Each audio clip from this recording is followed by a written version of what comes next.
우리에게 주시는 하나님 말씀 요한복음 15장 9절에서 17절 말씀입니다. 요한복음 15장 9절에서 17절 말씀 한 절씩 교독하겠습니다. 아버지께서 나를 사랑하신 것 같이 나도 너희를 사랑하였으니 나의 사랑 안에 거하라. 내가 아버지의 계명을 지켜 그의 사랑에 거하는 것 같이 너희도 내 계명을 지키면 내 사랑 안에 거하리라. 내가 이것을 너희에게 이름은 내 기쁨이 너희 안에 있어 너희 기쁨을 충만하게 하려 함이라. 내 계명은 곧 내가 너희를 사랑한 것 같이 너희도 서로 사랑하라 하는 이것이니라. 사람이 친구를 위하여 자기 목숨을 버리면 이보다 더 큰 사랑이 없나니. 너희는 내가 명한 대로 행하면 너희는 나의 친구라. 이제부터는 너희를 종이라 하지 아니하리니 종은 주인이 하는 것을 알지 못함이라. 너희를 친구라 하노니 내가 내 아버지께 들은 것을 다 너희에게 알게 하였으며 너희가 나를 못한 것이 아니요 내가 너희를 택하여 세웠나니 이는 너희로 가서 너희를 믿게 하고 또 너희를 항상 하여 내 이름으로 아버지에게 소송하시니 다 알게 하노라. 내가 이것을 너희에게 명하면 너희로 서로 사랑하게 하려 함이라. 아멘. 잘 되고 있습니다. 잘 되고 있습니다. 말씀과 성령의 능력으로 됩니다.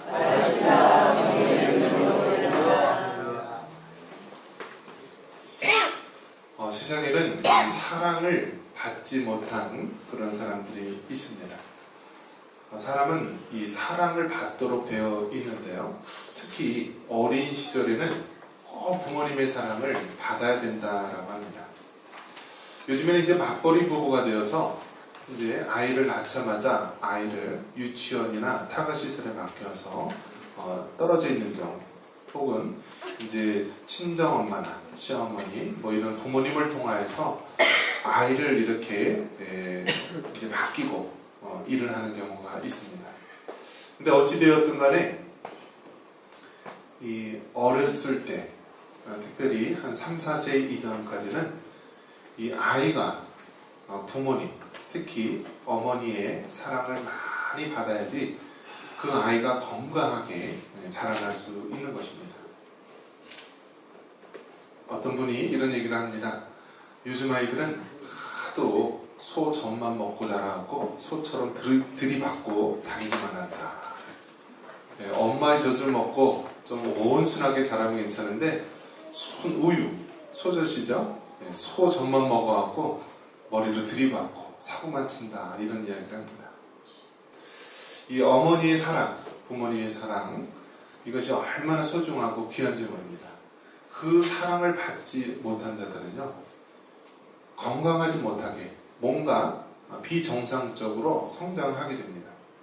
겉으로 보면은 아무것도 문제가 없어 보이는 멀쩡한 사람인데요, 어떤 순간이 되면은 정말 이 육신의 불구보다도 이 정신의 불구, 이런 사람들이 훨씬 위험하고 또 많은 사고를 끼치는 경우를 보게 됩니다.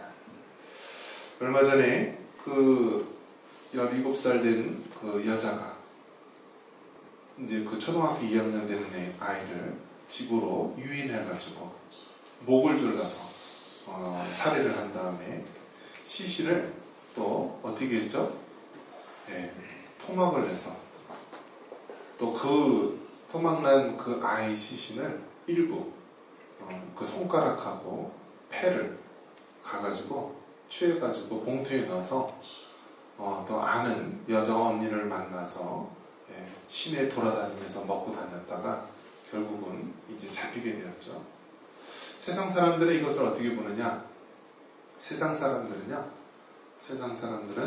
영의 존재를 믿지 않고요, 하나님의 존재를 믿지 않고 사단의 존재를 믿지 않습니다.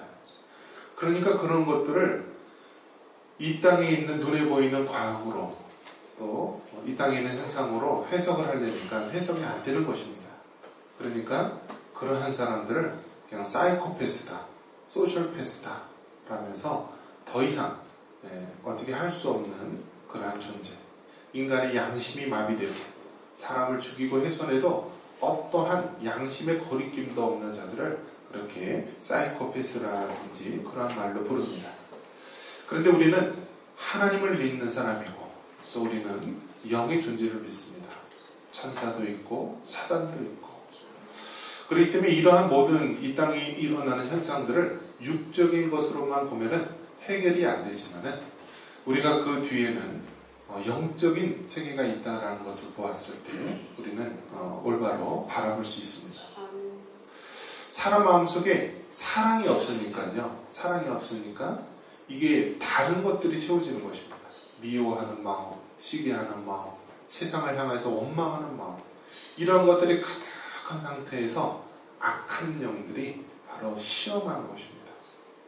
그래서 이것이 정말 미움과 저주, 세상을 향한 또 알지 못하는 그러한 불특정 다수를 향한 그러한 미워하는 마음들이 사탄의 역사를 통하여서 바로 살인이라든지 온갖 악행으로 드러나게 됩니다.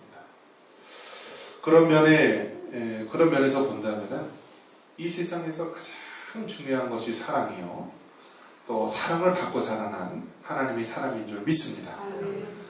자, 그러면은 우리 육신의 부모, 또 우리 이 땅에서 자라날 때 우리 어떤 부족한 그런 가족들도 많이 있죠. 그러면 그 부족한 사랑을 받지 못한 그런 깨어진 마음들, 빈 마음들을 어떻게 해야 되느냐? 한번 따라해 봅니다. 예수님의 사랑으로 채워지면 됩니다. 할렐루야.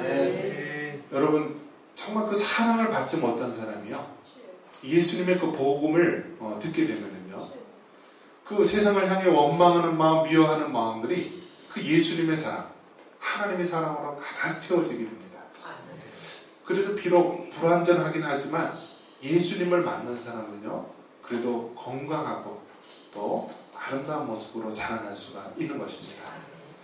이런 면에서 본다면 저와 여러분은 하나님의 사랑을 받은 복받은 자임을 믿습니다. 네. 따라해 봅니다. 나의 사랑 안에 거하라. 나의 사랑 안에 거하라. 여러분, 사랑을 하려면요, 어떻게 해야 되냐면 먼저 사랑을 받아야지 되는 것입니다. 부모로부터, 가족으로부터 사랑을 받지 못한 사람은요, 어떻게 사랑을 해야 되는 건지 모르는 것입니다. 그래서 이 사랑을 받은 자만이 그 사랑을 다른 사람에게 전할 수가 있는 것입니다. 우리가 예수님을 만나고 예수님의 그 사랑을 알게 되고 그 놀라운 사랑을 받게 되면요, 우리가 비로소 사랑이라는 것을 할 수 있게 되는 것입니다. 오늘 예수님께서 나의 사랑 안에 거하라 라고 말씀합니다. 이제 예수님께서는 좀 있으면은 제자들과 떠나고 이 땅에 있는 사람들과 떠나게 됩니다. 근데 예수님께서 정말 그 짧은 이 3년간의 공생애 속에서 무엇을 할 수 있었겠습니까? 예수님이 거니셨던 곳은 너무나 좁은 지역입니다.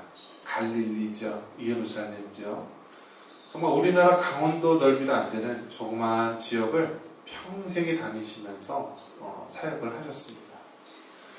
만나는 사람도 제한이 되었고 할 수 있는 사역도 제한이 되었고 또 시간도 많지가 않았습니다. 그런데 그 짧은 생애 가운데 우리 예수님께서는 엄청난 일을 보이셨는데요. 바로 하나님의 사랑, 그 하나님의 사랑을 예수님께서 십자가 우리에게 보여주신 것입니다. 할렐루야. 그래서 나의 사랑 안에 거하라, 이 말씀은 정말 우리 예수님께서 어떻게 우리를 사랑하시는지 우리에게 분명하게 보여주고 있는 것입니다.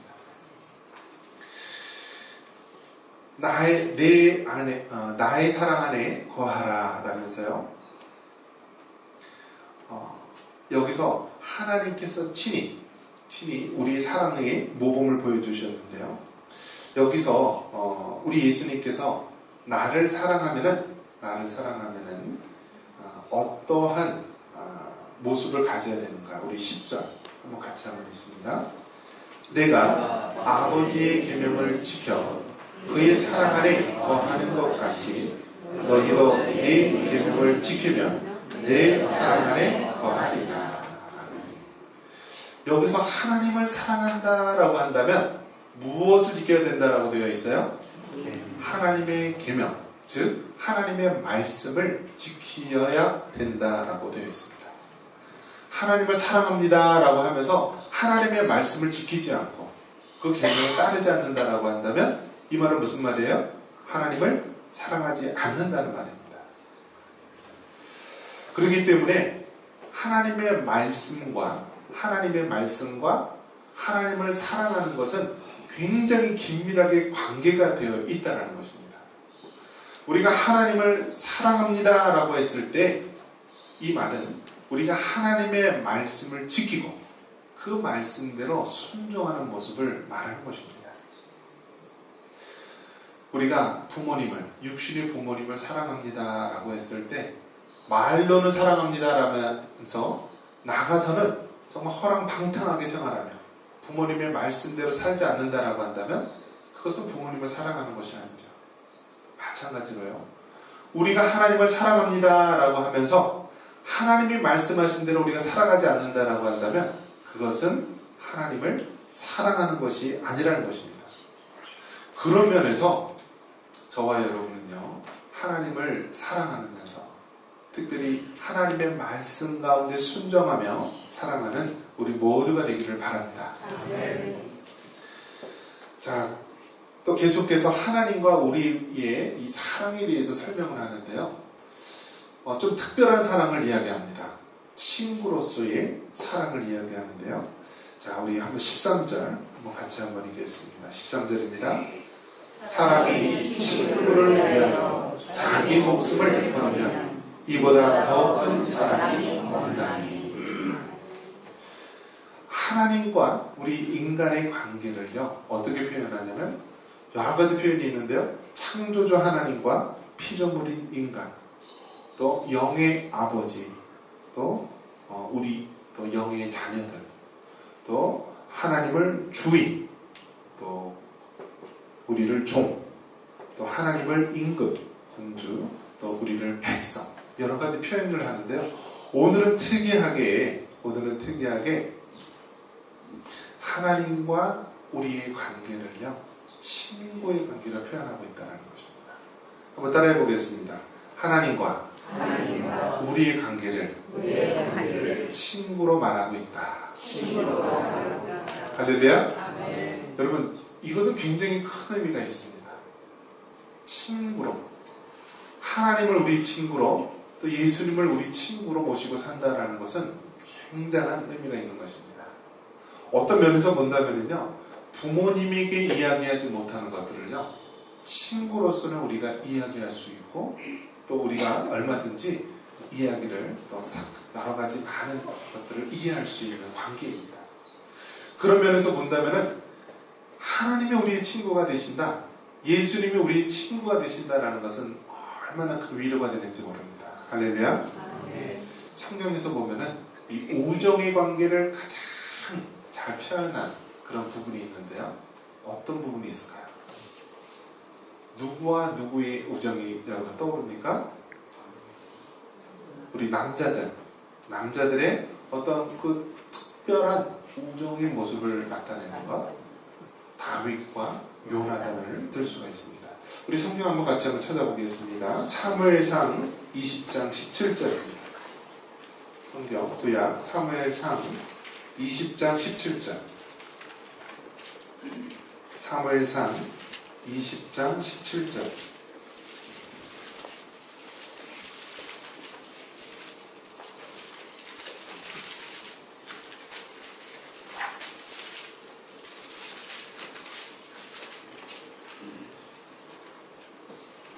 사무엘상 20장 17절 우리 한번 같이 읽습니다.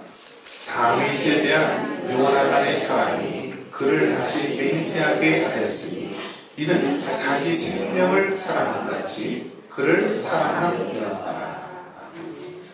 우리가 성경에 나오는 이 우정, 우정에 대해서 가장 대표적으로 이야기할 수 있는 자가 있다면 다윗과 요나단의 우정을 이야기할 수 있습니다. 이 다윗과 요나단은요, 나이로 따진다면 사실 요나단이 더 위에요. 더 형벌이 되는데요.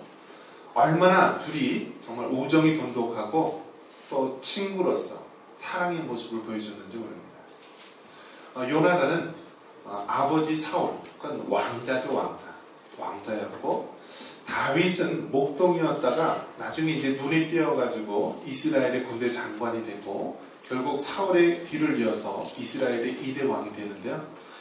이 다윗 왕이 아직 왕으로 되기 전 또 이 사울 왕의 시기를 받아서 굉장히 어려운 가운데 있었을 때 가장 옆에서 힘이 돼주고 도와준 사람이 누구냐면 요나단이었습니다. 요나단. 그래서 요나단이 이 다윗이 여러 가지 죽음의 위경에 있을 때 이 요나단은 자신의 목숨을 걸고 이 다윗을 보호해주고 지켜줍니다. 어느 날은 이제 사울왕이 정말 다윗을 죽이려는가 아닌가 이것을 알아봐야 했습니다. 그래서 요나단이 이제 그 마음을 알아보기로 했습니다. 그래서 아직도 사울왕이 다윗을 죽이려고 한다면 이제 다윗 보고 멀리 도망가라. 반대로 이제 사울왕이 이제 수그러들어서 다윗을 죽이려 하지 않는다라고 한다면 다윗을 돌아오게 하려고 어느 날 이렇게 이야기를 했습니다. 내가 아버지 사울왕의 마음을 살펴볼 테니까 이 다윗 너를 죽이려고 한다면은 내가 다음날 활 쏘는 데에서 활을 멀리 쏴서 멀리 가라고 이야기할 것이다. 반면에 사울왕이 이제 돌아오게 하겠다 한다면 내가 그렇게 표시를 하겠다. 그래서 이제 요나단 그 사울왕이 다윗을 죽이려고 하는 것을 알고 활을 멀리 탕 쏜 다음에 그 종 보고 멀리 가라. 더 뒤에 떨어져 있다 하면서 다윗과 함께 도망가라고 이야기를 해줍니다. 결국 이 사건 이후에 어떻게 되냐면은 이 사울왕과 이 요나단은 전쟁터에서 죽게 됩니다. 죽게 되고 결국 다윗은요 이스라엘의 왕으로서 세워지게 됩니다. 이 요나단은 얼마나 다윗을 보호해주고 사랑해주려고 했냐면 자신의 생명까지도 바치면서 그렇게 사랑해가고 보호해줬던 모습입니다. 그래서 이 둘의 관계가 얼마나 아름답게 이어지냐면요. 이 요나단이 전쟁터에서 죽은 이후에 요나단의 자녀가 있었습니다. 무비보셋이라고 하는 그러한 이 절름발이 자녀가 있는데요. 다윗이 그 우정이 너무나 돈독한 이 요나단의 자녀가 있는지 살펴본 다음에 이 자녀, 절름발이 무비보셋이 있다라는 소식을 듣고 그 자를 이제 어떤 그 굉장히 안 좋은 그러한 상태에 있던 자를 이제 왕과 같이 식사를 하면서 모든 재산을 회복시켜주고 보호해줍니다. 뭐 때문에 그러냐면은 단 하나입니다. 다윗과 요나단의 우정 때문에 그런 것입니다. 요나단이 어떤 부탁을 하냐면요. 사무엘상 20장 15절에 보면은 여호와께서 너 다윗의 대적들을 지면에서 다 끊어버리실 때에도 너는 내 인자함을 내 집에서 영원히 끊어버리지 말라 하고. 그러니까 이 요나단은요 다윗에게 부탁합니다. 너희 대적들이 다 멸망당했을 때 내가 간절히 원하는데 우리 집에 대해서 인자를 끊어버리지 말라. 이런 부탁의 말을 합니다. 그래서 요나단이 죽은 이후에도 다윗은 요나단과의 우정을 생각해서 그 자녀들과 모든 자손들을 지키고 끝까지 사랑하는 모습을 보게 됩니다. 자, 다윗과 요나단의 우정. 자, 그러면 또 어떤 분이 이런 얘기를 합니다. 아니, 목사님, 요즘 동성애가 시끌벅적한데 그거 웬 말입니까? 위험하지 않습니까? 어떤 건가요? 우리가 함정이 있는 것입니다. 동성애는 그 말에 함정이 있는 것입니다. 동성, 같은 성끼리 사랑한다. 그러면은 가만 생각해 보면은요, 미워하는 것보다 사랑하는 게 나은 것 같고, 아니 남자끼리도 서로 사랑하고 우정이 있지 않느냐 하고 얘기하는데요. 이것은 동성애자들이 속이는 겁니다. 동성애자들이 말하는 이 우정은요, 다른 말로 한다면요, 학문성교예요. 좀 이런 강단에서 말하기는 정말 꺼리는 말이지만요, 그 동성애자들이 말하는 우정은요, 그런 우정이 아니라 학문성교를 말하는 거예요. 그러니까 이제 며칠 전에도 이제 서울 광화문에서 퀴어 축제, 이 동성애자 축제를 했는데요. 그 사람들은 아주 교묘하게 우리에게 파고듭니다. 성경에도 서로 사랑하라고 되어 있고 남자들끼리 사랑하는데 뭐 어떠느냐라고 또 다윗과 요나단의 이야기를 이렇게 빗대어서 이야기를 하는데요. 그 사람들이 말하는 것은 바로 성경에서 그만 그러한 것을 이야기하는 것입니다. 자, 왜 예수님께서 나의 사랑 안에 거하라라고 이야기하면서 이 친구의 우정을 이야기했을까? 성경에서 보면은요, 뭐라고 얘기하냐면 친구를 위해서 목숨을 버리는 것보다 더 큰 사랑이 없다라고 말합니다. 그런 면에서 본다면요, 예수님은 우리의 친구가 되시고요, 우리는 예수님과 가장 단짝의 친구가 되는 것입니다. 그 예수님께서 이 죄인된 우리를 위해서 십자가에서 목숨을 버리셨어요. 그렇기 때문에 예수님께서는 친히 친구를 위해서 목숨을 버리는 모범을 보이셨어요. 친구를 위해서 목숨을 버리는 자보다 이보다 더 큰 사랑이 없다. 그 예수님께서 우리의 친구가 되시고 그 예수님께서 지금도 여전히 우리를 사랑하시는 줄 믿습니다. 하나님께서 말합니다. 너희가 먼저 나를 사랑한 것이 아니라 내가 먼저 너희를 사랑했고 내가 너희를 먼저 택한 것이다 라고 말합니다. 우리가 교회에 먼저 나온 것 같고 교회에 와서 예수님을 믿어준 것 같지만은요, 이미 하나님께서는 우리를 창세전에 택하여 주셨고 이미 예수님께서는 십자가에 우리를 위해서 죽으심으로 사랑을 먼저 보여주신 것입니다. 오늘 그 예수님께서 말씀합니다. 나의 사랑 안에 거하라. 친구를 위해 목숨을 바치는 것보다 더 큰 사랑이 없다. 여러분, 힘들고 어려우십니까? 예수님은 우리 한 사람 한 사람의 친구가 되어주십니다. 그리고 그 예수님은요, 여러분을 위해서 생명을 바칠 정도로 여러분을 사랑하십니다. 그 예수님을 꼭 붙잡고요, 우리가 사랑하기 바랍니다. 나의 사랑 안에 거하라. 지금도 이 땅에서는요, 예수님을 만나지 못하고 그 사랑을 알지 못해서 어둠 속에서 울고 있는 영혼이 얼마나 많이 있는지 모릅니다. 그들에게 예수님의 사랑, 참된 친구 되신 예수님의 사랑을 전할 수 있는 우리 모두가 되기를 주님의 이름으로 축원합니다.